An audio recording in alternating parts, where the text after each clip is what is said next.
শ্বশুরের 3টি মেয়ে, একটি ছেলে, সকলের বিয়ে হয়ে গেছে, কিন্তু ছেলে আমার শ্বশুর শাশুড়িকে দেখভাল করে না। ছেলে তার শ্বশুর বাড়িতে থাকে, কোনো টাকা পয়সা খরচ দেয় না আমার শ্বশুর শাশুড়িকে। আমার শ্বশুরের ইচ্ছে তার 3 মেয়েকে তার সম্পত্তি লিখে দিতে চায়, আর তার 3 মেয়েকে আমার শ্বশুর আর তার 3 মেয়েকে আমার শ্বশুর শাশুড়িকে দেখভাল করতে হবে। এতে কি আমার শ্বশুরের ছেলের হক মারা হবে? হ্যাঁ, অবশ্যই হক মারা হবে। একটু জানালে ভালো হয়। এই ক্ষেত্রে যেটা করবেন, ভালো করে বলি, আপনার কোনো ছেলে অবাধ্য বা দেখাশোনা করে না, সেই জন্য তাকে বঞ্চিত করে দিলাম।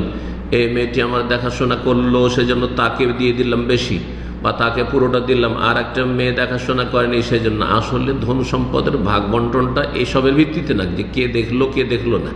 সেটা হচ্ছে যে ছেলে মেয়েদের মাঝে সুবিচার কায়েম করতে। ইত্তাকুল্লাহ, নবী সাল্লাল্লাহু আলাইহি ওয়াসাল্লাম বলেছেন যে বশীর রাদিয়াল্লাহু তাআলা আনহুকে, ইত্তাকুল্লাহ, তোমরা আল্লাহকে ভয় করো। ওয়াদিলু বাইনা আওলাদ, তোমাদের একাধিক ছেলে মেয়ে যখন রয়েছে তাদের মাঝে তোমরা সুবিচার কায়েম করো, ইনসাফ প্রতিষ্ঠা করো।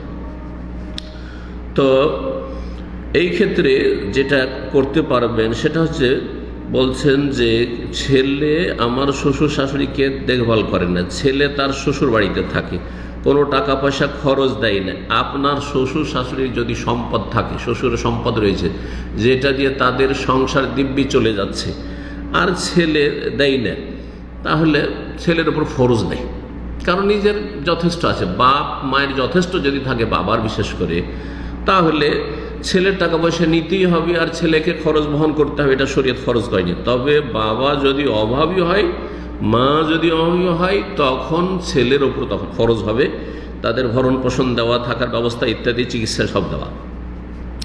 আমার শ্বশুর ইচ্ছে তার 3 মেয়েকে তার সম্পত্তি লিখে দিতে চায়, মোটেই জায়েজ নাই।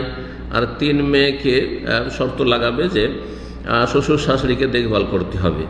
এসব না করে একটি তরিকা আমি শেখাচ্ছি, যে যদি এমনটা হয় যে ছেলের ওপর দেখাশোনা ফরজ ছিল, আপনার শ্বশুর সেই রকমের সচ্ছল না যে তার সংসার ইনকাম সোর্স আছে সেটা দিয়ে তার সংসার চলে যাবে, কিন্তু সেই ছেলে অবাধ্য, দেখলো না শ্বশুরকে দেখাশোনা করছে, শাশুড়িকে দেখাশোনা করছে গিয়ে, তাহলে আপনার শ্বশুর জমিগুলি বিক্রি করে খাবে।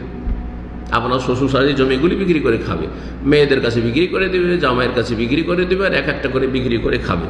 কারণ কোনো ব্যক্তির জন্য ফরজ নয় যে তার ছেলে মেয়েদের জমি জায়গা রেখে সে না খেয়ে বসে থাকবে। জি, আশা করি বিষয়টি বুঝতে পেরেছেন। تذكر يوما كنت تعانق دمعة الفكر تناجي الله في صبر وترجو رحمة